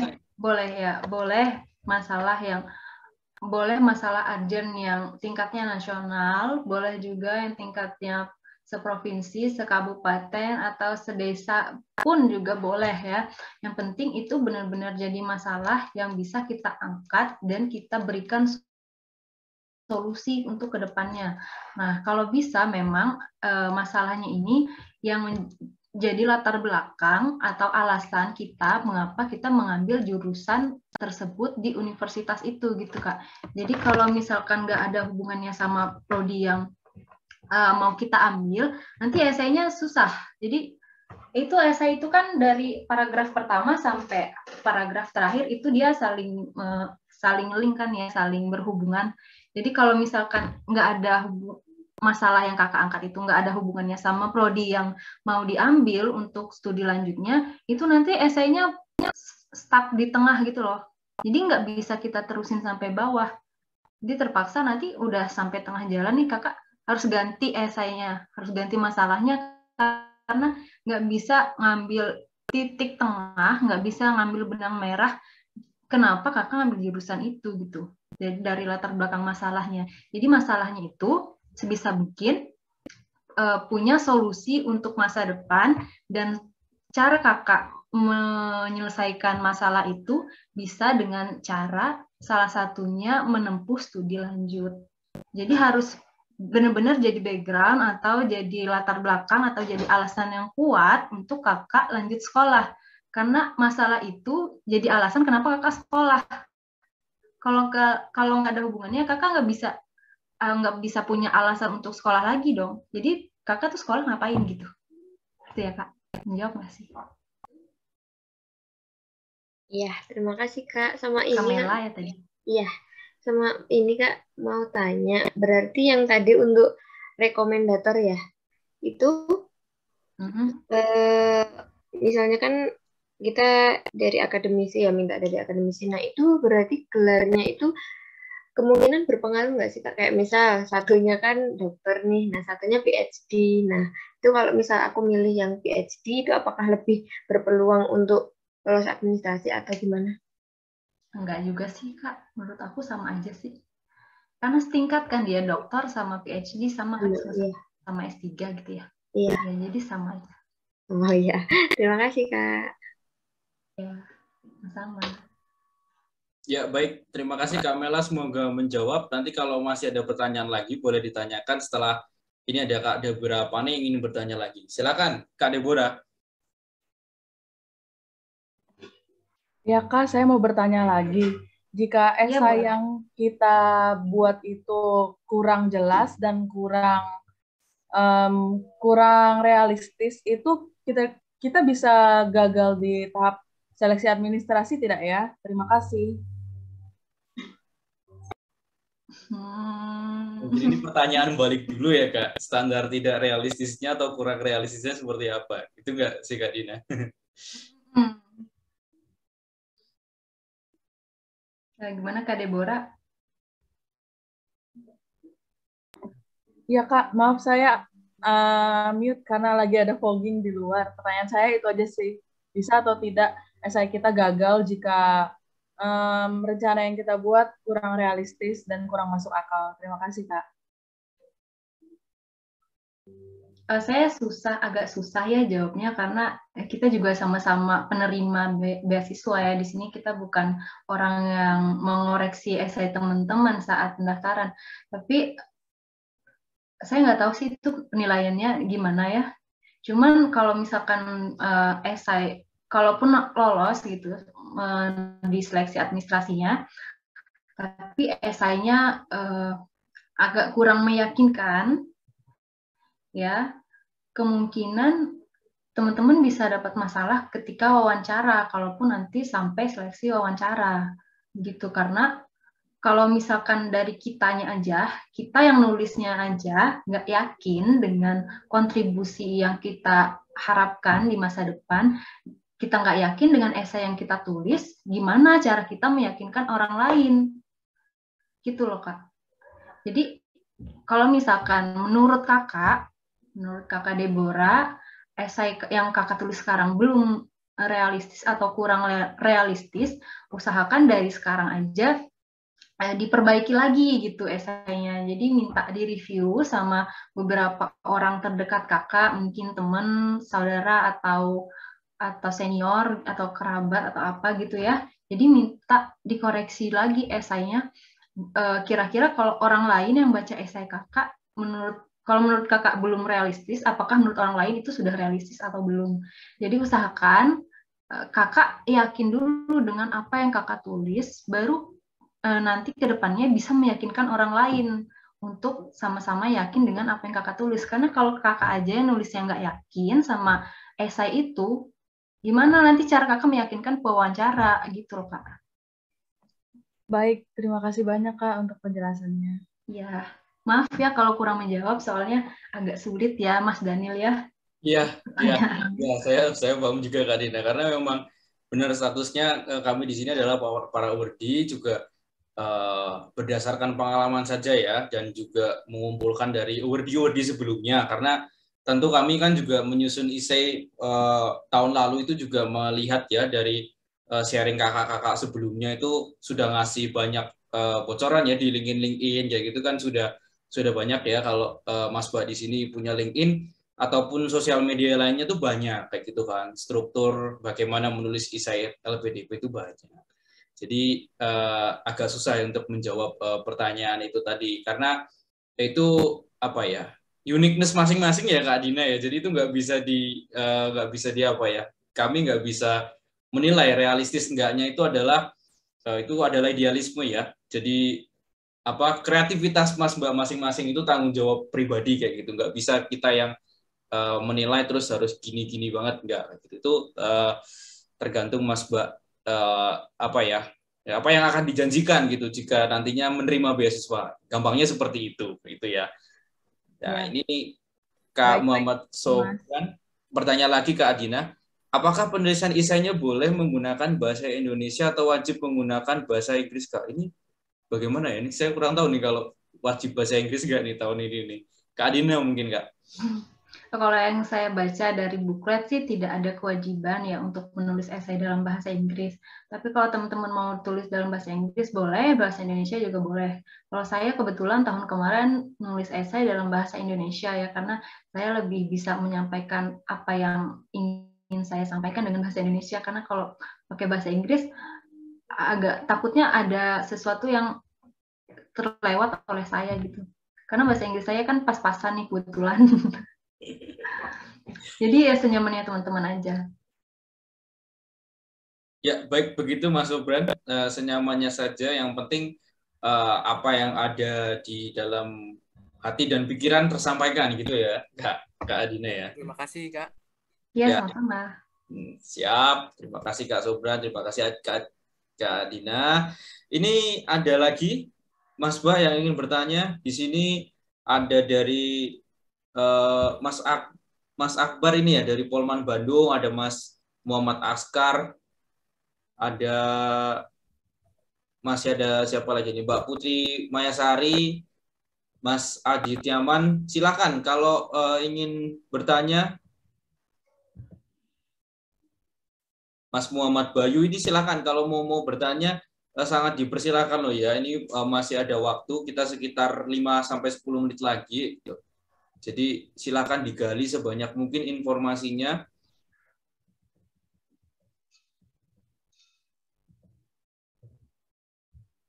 Ya, baik. Mungkin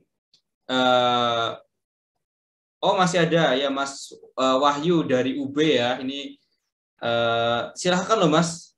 Sebenarnya boleh kalau mau open mic, apakah belum bisa ya?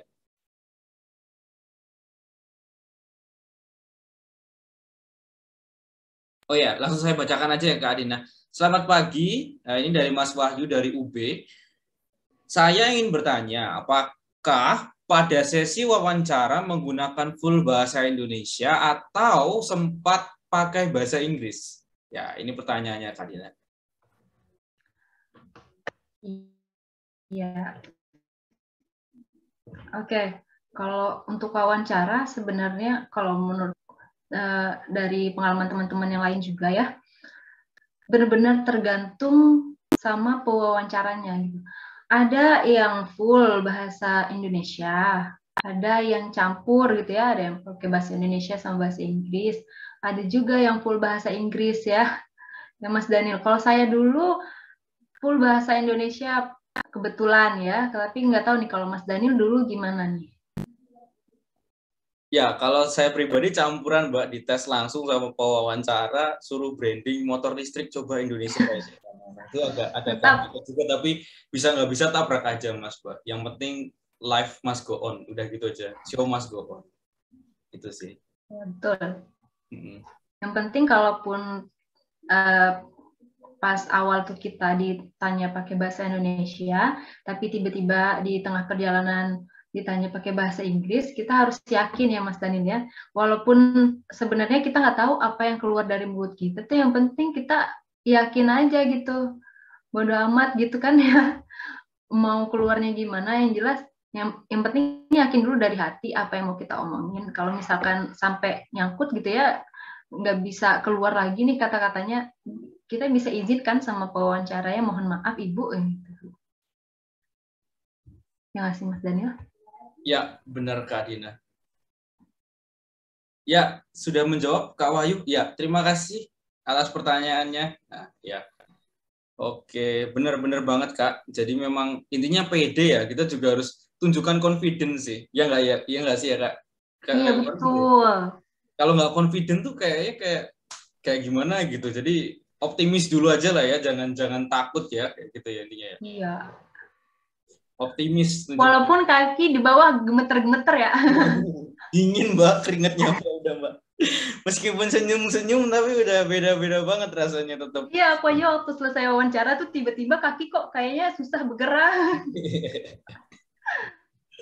Ya, jadi itulah tadi ya, kalau untuk tips wawancara sekilas ya, karena memang nanti akan ada sesi khusus nih untuk wawancara kayak gitu. Kita akan coba panggilkan yang memang pakarnya wawancara. Kalau Mbak Dina ini memang pakarnya, dia sharing ini nih tentang beasiswa kan tadi lengkap banget ya, secara overall tuh semua lengkap, informasi dan segala macamnya. Jadi karena kami yang masih yang baru-baru juga gitu kan, kami sharing sebisa kami gitu kan, sesuai apa yang sudah kami alami kemarin ya di tahun 2021. Jadi kalau masih ada yang mau bertanya lagi, silahkan Mas Mbak. Jangan malu-malu, monggo, boleh banget. Ini Mas Rival sudah bergabung lagi. Mungkin mau bertanya, Mas?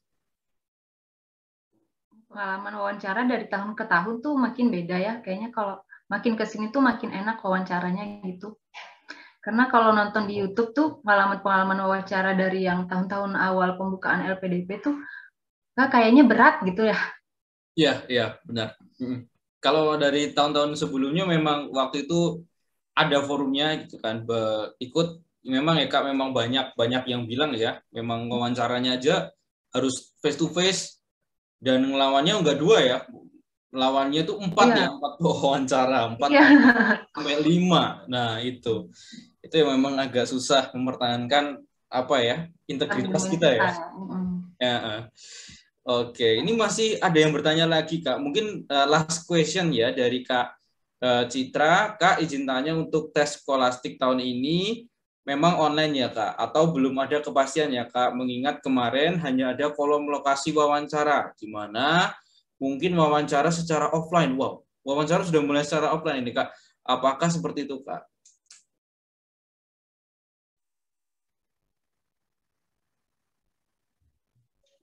Oh iya, kalau dari informasi yang saya pernah dengar dari Bapak Dwi Larso juga ya, masih menyesuaikan dengan kondisi pandemi Indonesia saat ini ya.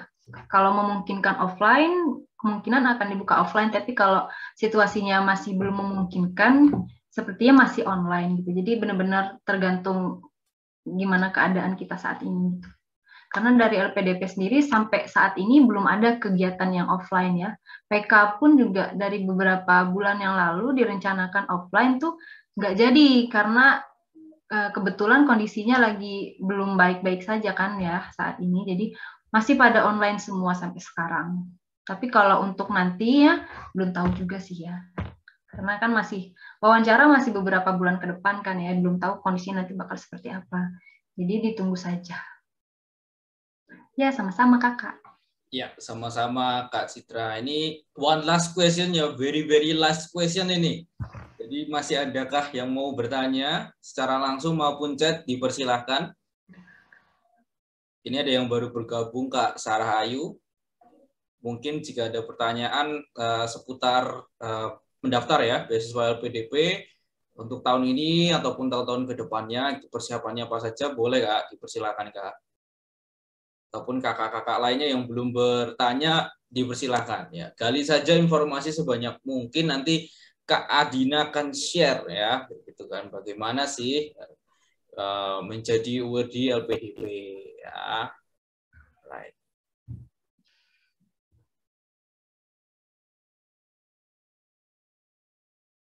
Ya, ini udah nggak ada ya Kak ya? Kak Rival. Oh, ada. Ada ya. Ya, one last question ya. Ini very last ya. Kak Rival, dipersilahkan Kak. Terima kasih sebelumnya Kak. Saya ingin bertanya, apakah beasiswa LPDP tersebut sesuai dengan list negara yang hanya yang di list oleh negara untuk keluar negeri? Apakah yang sudah di list oleh LPDP saja atau bisa ke Timur Tengah gitu ya Kak? Terima kasih. Untuk perguruan tinggi tujuannya ya, kalau untuk LPDP kita cuma bisa memilih perguruan tinggi tujuan yang ada di dalam daftar LPDP gitu ya Kak. Kalau untuk Timur Tengah tuh kalau nggak salah saya lihat ada Arab ya atau Mesir gitu. Turki. Kalau untuk Turki kayaknya memang belum ada deh kalau Turki untuk tahun ini ya. Itu Mesir, paling Mesir atau Arab Saudi gitu kalau nggak salah ya, yang saya lihat yang ada di buklet ya. di daftar perguruan tinggi tujuan LPDP. Karena nggak cuman di luar negeri sih, kayak di dalam negeri itu aja tuh nggak semua masuk ke dalam daftar LPDP. Dulu saya mau milih ilmu kelautan UI ya. Ilmu kelautan UI itu dia nggak masuk ke dalam daftar LPDP loh. Jadi nggak cuman yang di luar negeri, bahkan di dalam negeri pun nggak semua masuk ke dalam daftar LPDP. Program studi logistik di IPB juga nggak ada di dalam daftar LPDP. Jadi teman-teman harus milih program studi itu yang udah jelas-jelas tertulis gitu di dalam daftar perguruan tinggi tujuan LPDP, karena sebelumnya tuh disebutkan kalau misalkan program studi yang dipilih itu nggak ada dalam daftar LPDP, teman-teman otomatis nggak bakal lolos seleksi administrasi gitu. Kalaupun mencantumkan LOE yang unconditional, tapi daftar perguruan tinggi yang nggak ada di dalam LPDP, teman-teman otomatis gagal di seleksi administrasi, kan sayang banget gitu ya. Nah, kalaupun teman-teman daftarnya tanpa melampirkan LOE, itu nanti di kolom pendaftarannya, perguruan tinggi yang nggak ada di dalam daftar LPDP itu nggak akan muncul. Jadi tuh kita masukinnya manual sih ya, kita cari misalkan program studi pendidikan bahasa Arab misalkan. Nanti tuh dari kolom LPDP itu bakal muncul pilihan perguruan tinggi mana aja yang ada pendidikan bahasa Arabnya yang bisa kita pilih. Jadi kalau nggak ada di dalam kolom pilihan itu, udah kita nggak bisa pilih itu. Jadi harus pastikan ada yang teman-teman pilih itu ada di kolom daftar perguruan tinggi yang udah ditentukan sama LPDP. Sebenarnya kemarin tuh saya cek ada sih kalau misalkan perguruan tinggi atau program studi yang kita tuju itu tidak ada di dalam daftar LPDP, ada centang gitu di bawah kolomnya itu bahwa menerangkan kalau program studi itu belum ada di daftarnya LPDP. Tapi itu nanti bakal jadi bumerang buat diri kita sendiri karena bisa membuat kita jadi nggak lolos seleksi administrasinya gitu. Jadi sekali lagi usahakan dicek lagi kalau program studi dan perguruan tinggi yang kita pilih itu ada di dalam daftar perguruan tinggi yang udah ditentukan sama LPDP, begitu ya Kakak? Baik Kak, terima kasih Kak. Iya, sama-sama. Oke, ini mungkin very-nya 3 kali ya. Very last question, ini ada 2 langsung. Ya, ada 1 ini dari Mas Muhammad Bayu. Langsung saja ya Kak, saya bacakan. Selamat pagi Kak, izin bertanya. Cara mendapatkan LOA unconditional atau conditional gimana ya Kak? Terima kasih Kak. Oke, ya Muhammad Bayu. Terima kasih Kak Muhammad Bayu. Ya, silakan Kak Adina. Terima kasih Kakak Daniel dan Kakak yang sudah bertanya, Muhammad Bayu. Kalau bisa ya, Kakak nggak usah cari LOE yang conditional. Nggak perlu cari-cari LOE yang conditional, langsung aja cari LOE yang unconditional. Karena kalau yang unconditional itu kan tanpa syarat lagi. Jadi udah otomatis Kakak tuh tinggal kuliah aja gitu kalau yang unconditional. Tapi kalau yang conditional, Kakak tuh ibaratnya udah dapat nih surat penerimaan, tapi syaratnya tuh belum lengkap. Misalkan TOEFL-nya belum ada, atau TPA-nya belum ada, kalau di ITB ya. Nah, gimana cara buat mendapatkan LOE ini? Caranya Kakak daftar di perguruan tinggi yang Kakak pengen. Nanti kalau misalkan udah lolos gitu seleksi perguruan tinggi itu, dari perguruan tinggi itu nanti ngasih Kakak surat penerimaan yang menerangkan bahwa Kakak telah diterima secara resmi di perguruan tinggi tersebut di program studi tujuan itu, dan ada surat resminya dari pihak perguruan tinggi itu ya. Jadi itu surat penerimaan itu yang dinamakan LOE unconditional. Kan LOE itu letter of acceptance, surat penerimaan. Jadi kalau misalkan S1 dulu ya, itu tuh daftar SNMPTN, daftar SBMPTN, itu keterangan lulusnya ada di website kan ya. Ada di website akun pendaftaran kita masing-masing, dan itu hasilnya itu kita screenshot. Tapi kalau S2 atau S3 gitu, itu biasanya di website akun pendaftaran kita itu diarahkan ke dokumen. Jadi misalkan pengumuman nih, silakan download dokumen di bawah ini. Nanti dokumen itu baru menerangkan bahwa kita lolos atau tidak di perguruan tinggi itu. Kalau misalkan lolos ya alhamdulillah gitu dapat LOE unconditional. Tapi kalau kebetulan belum lolos ya nggak dapat LOE-nya gitu. Jadi harus daftar lagi. Bisa coba daftar di perguruan tinggi yang sama atau mau pindah ke coba ya daftar yang lain juga bisa gitu ya. Itu Kakak. Ya, begitu Kak Muhammad Bayu, semoga menjawab ya. Terima kasih Kak Adina untuk sesinya. Kita akan beralih ke habis ini ke fit beasiswa, fit beasiswa ya, fit launching. Nah ini fit launching komunitas ya menerima beasiswa LPDP. Ya, jangan grogi dong Kak Daniel.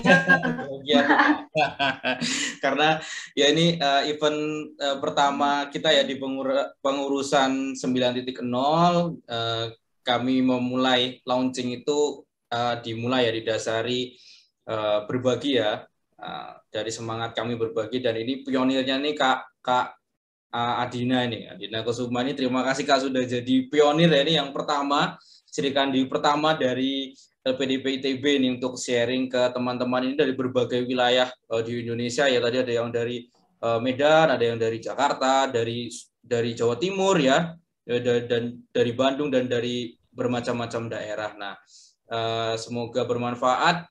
Sampai jumpa belum sampai jumpa ya, kita mau launching dulu nih. Sekarang kita alihkan lagi ya Kak Adina ke Mas Wahyu nih. Mas Wahyu selaku Lurah, silakan Mas untuk memperkenalkan Mas Kelurahan LPDP 9.0 ini seperti apa. Dipersilakan Mas Lurah, Mas Wahyu. Oke, makasih Mas Daniel atas waktunya. Keren ya, ini diskusinya sangat hangat, dan saya lihat ini ya bukan cuma terpusat dari Bandung aja gitu ya, tapi bahkan ada dari mana UNS, ada dari Polman ya, terus ada dari USU ya, jauh-jauh gitu ya. Dan semoga aja tadi ya waktu yang diluangkan teman-teman di pagi hari ini gitu ya, tadi semoga bisa ada manfaatnya ya yang bisa diambil gitu ya di diskusi pada pagi hari ini gitu ya. Mungkin ini nggak, sebelum kita mulai nih, ada mau ini nggak dari teman-teman, ada feedbacknya nih dari mungkin teman-teman UNS, USU, UNEJ, atau Polman gitu. Mungkin ada yang mau menyampaikan sesuatu mungkin ke kita. Silahkan.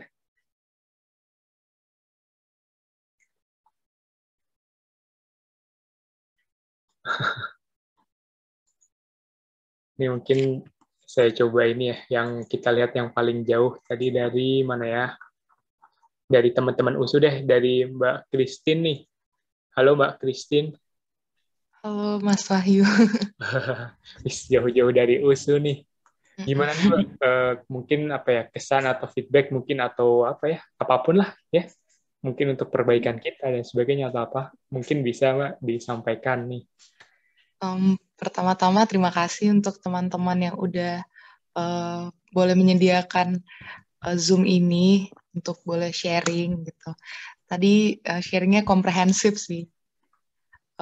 Terus nggak ada sih yang udah sangat baik ya, udah sangat baik. Dan harapannya bisa bergabung dengan teman-teman semua. Oke, mulai semangat berjuang ya mencari beasiswa dan sekolahnya. Semoga dimudahkan segera urusannya. Siap, amin. Rencana mau daftar di mana nih, Mbak? Di ITB. Di jurusan? TI. Oh, di teknik industri ya. Oke. Iya, teknik industri. Saya lulusan teknik industri, Mas. Nanti mungkin di luar dari kesempatan ini, kalau ada yang mau ditanyakan dan sebagainya, bisa via Instagram. Nanti mungkin akan diarahkan juga ke ini ya, customer service dari Kelurahan LPDP ITB juga ya. Jadi bisa selain bertanya tentang persiapan dan sebagainya, mungkin juga bisa lewat situ. Seperti itu. Oke, mungkin yang Mbak-mbak udah nih. Nah, sekarang makasih ya Mbak Christine. Mungkin sama-sama. Dari masnya nih yang belum, siapa ya? Karena dari ujung timur udah, dari ujung barat udah ya. Sekarang dari siapa nih yang saya lihat? Mungkin ada Mas Adit Yaman nih. Halo Mas Adit. Bisa ini bisa mendengar suara saya? Oke, sepertinya nggak ini. Atau mungkin dari Mas Sobran. Halo Mas Sobran. Halo, halo. Mantap nih Halo, Mas. Mas Wahyu. Halo Mas Sobran, salam kenal juga Mas. Mas Sobran dari mana nih Mas? Kalau saya dari Lampung ya, tapi sekarang udah ke Jakarta. Di Jakarta ya. Di weekend lagi libur ya Mas. Berarti sekarang kesibukan sedang apa Mas? Kerja ya Mas? Ya, saya kerjanya di Jakarta malahan. Meluangkan ya di weekend yang seharusnya buat istirahat, tapi tadi ya meluangkan waktunya gitu ya untuk mungkin tadi ya mencicil untuk mempersiapkan gitu ya. Rencana mau daftar di mana Mas? Kalau saya mau ke UI pengennya sih. Ada biomedis UI farmakologinya. Oh iya ya, sip-sip mantap. Semoga tadi ya, semoga apa yang disampaikan di pagi ini bisa bermanfaat gitu ya. Oh, sangat bermanfaat.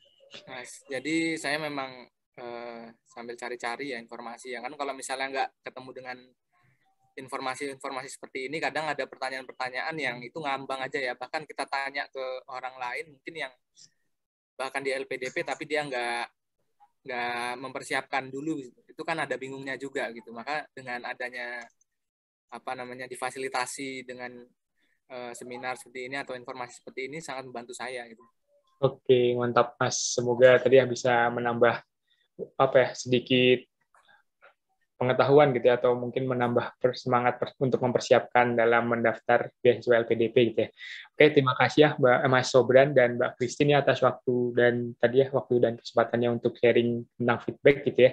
Ya mungkin ini saya izinkan sebentar gitu ya untuk memperkenalkan teman-teman di balik layar ini ya dari salah satu acara ini juga gitu ya. Tapi bukan cuma spesifik pada acara ini gitu ya, tapi mungkin sekilas ingin mengenalkan gitu ya tentang kelurahan LPDP ITB sendiri ke teman-teman semua seperti itu. Mungkin izinkan saya share screen. Ya, di layar sudah terlihat ya?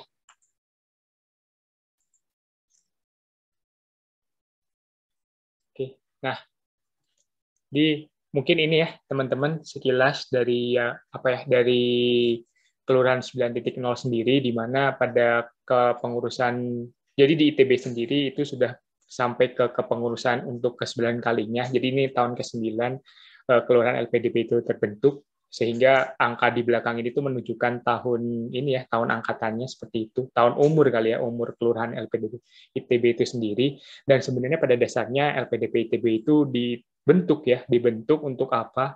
Sebenarnya dibentuk untuk sebagai perwakilan dari atau penjembatan antara pihak awardee gitu ya dengan LPDP itu sendiri dan juga ke pihak kampus. Jadi secara fungsi utamanya, secara tujuan utamanya adalah untuk menjembatani tersebut.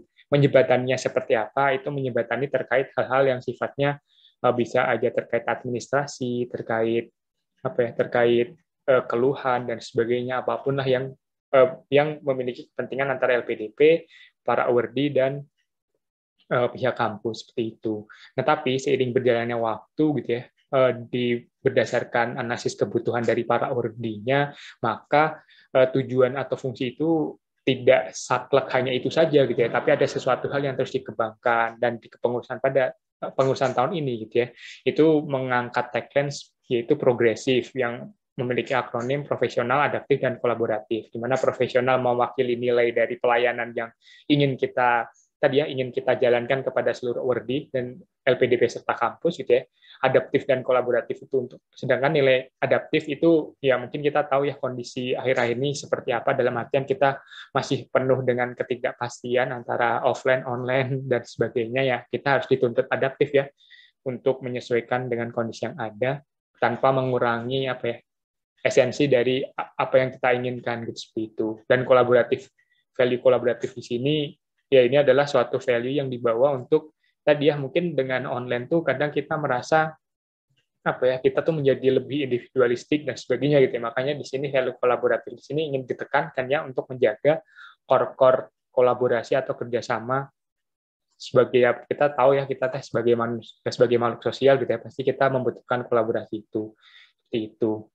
Nah, Mungkin perkenalkan kembali, saya sendiri Wahyu Kuntoro, saya dari jurusan Teknik Lingkungan, Magister Teknik Lingkungan. Saya dulu PK 175 Swasembada Angan. Di sini di pengurusan tahun ini, alhamdulillah saya diberi kesempatan ya, diberi amanah untuk menjadi Lurah LPDP ITB.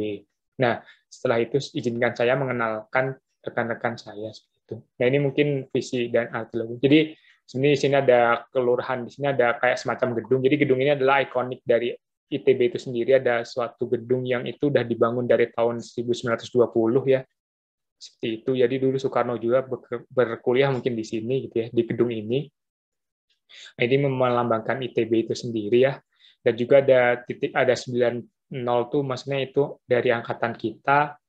Dan ada circle-circle. Jadi di sini kita mengenalkan sistem holakrasi, di mana sistem holakrasi itu digunakan sebagai sistem manajerial yang dipakai di kepengurusan tahun ini, yang mungkin sangat berbeda dengan sistem hierarki. Itu mewakili 6 circle yang ada di Kelurahan LPDP itu sendiri, yang mungkin akan saya kenalkan setelah ini. Dan ada logo ITB juga ya, logo LPDP juga sebagai bagian dari induk dari kelurahan itu sendiri. Nah, di sini ada visi tadi ya, bersama bahwa LPDP itu yang progresif, terus tadi mungkin sudah saya jelaskan. Nah, ini kita akan coba mengenal dari circle-circle ya, circle-circle yang ada di Kelurahan 9.0 itu sendiri. Yang pertama itu adalah namanya circle kesekjenan.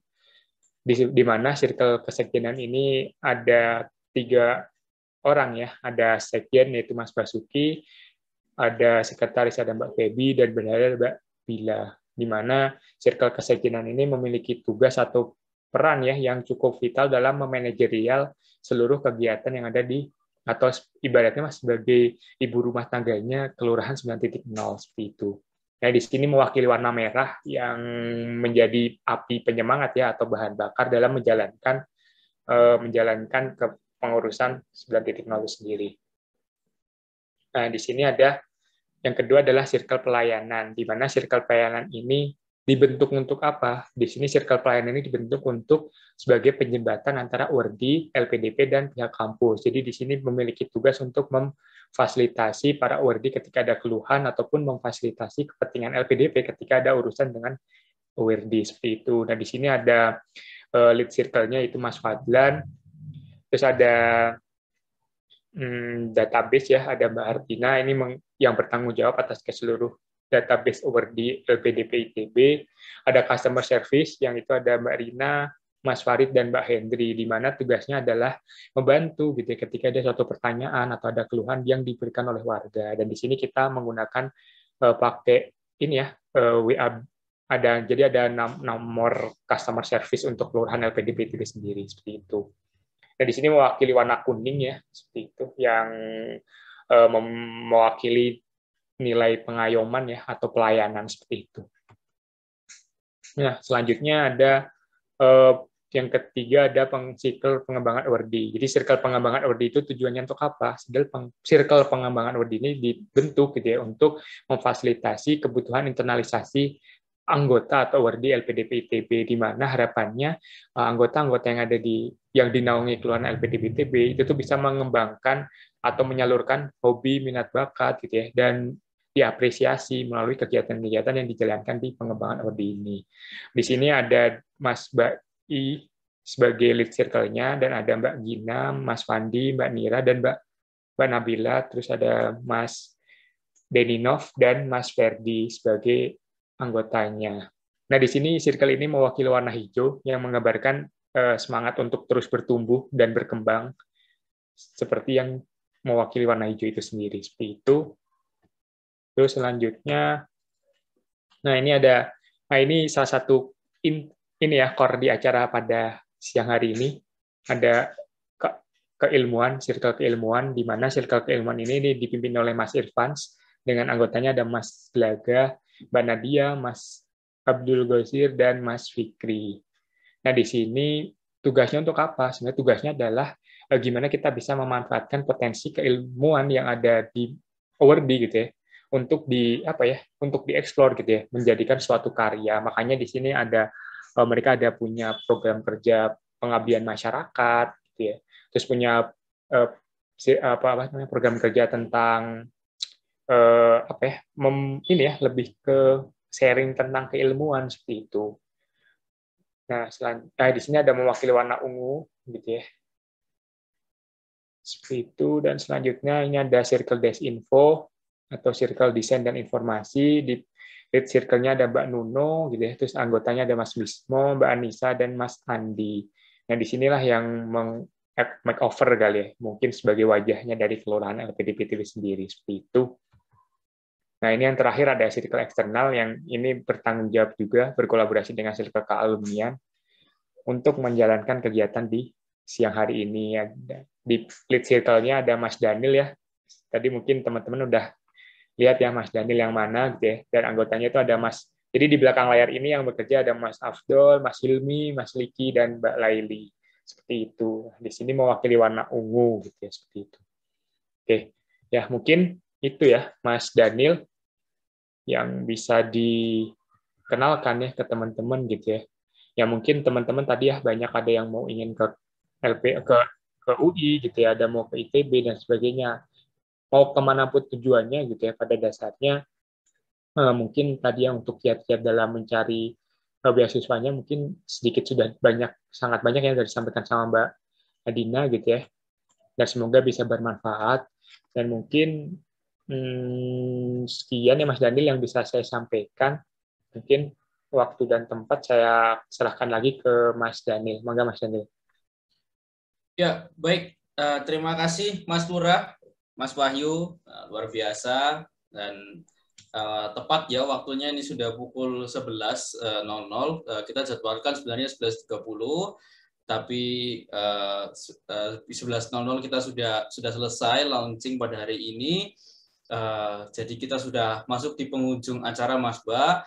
Terima kasih atas partisipasinya pada pagi sampai siang ya. Ini mungkin masih pagi ya, pagi menuju siang ya, pagi sampai menuju siang ini. Terima kasih banyak dan ditunggu di partisipasi selanjutnya dan perbanyak informasi ini silahkan di-share ya Mbak, Mas Ba, nanti kalau ada acara lagi akan kami share pasti dan kemana stay tune-nya bisa di itu ya seluruh sosial media yang dimiliki oleh kelurahan LPDP ITB, baik di Instagram, di YouTube juga ada, YouTube channel kami juga ada, Twitter dan Spotify. Nanti Spotify itu ada podcast ya, tapi ini sedang on progress building ya. Semoga dari seluruh sosial media yang ada itu bisa membantu Mas Mbak yang lainnya ataupun kenalannya Mas Mbak gitu ya, untuk lebih mengenal ya bagaimana sih LPDP itu, terus bagaimana cara mendapatkannya dan sesuai tadi yang sudah disampaikan Mas Lurah juga. Nah, jadi apapun tujuannya kayak gitu kan, yang penting kita jalani kayak gitu ya, mau dimanapun universitasnya. Semoga tadi yang sudah di-sharingkan oleh Mbak Adina juga bermanfaat untuk kita semuanya ya. Jadi sekian dari kami, kurang lebihnya mohon maaf. Sampai jumpa di pertemuan selanjutnya. Wassalamualaikum warahmatullahi wabarakatuh. Shalom, Om Swastiastu, Namo Buddhaya, salam kebajikan, salam sejahtera untuk kita semuanya, salam rahayu. Indonesia, kita pasti maju. Ya. Terima kasih Mas Daniel, Mbak Dina atas sharingnya ya.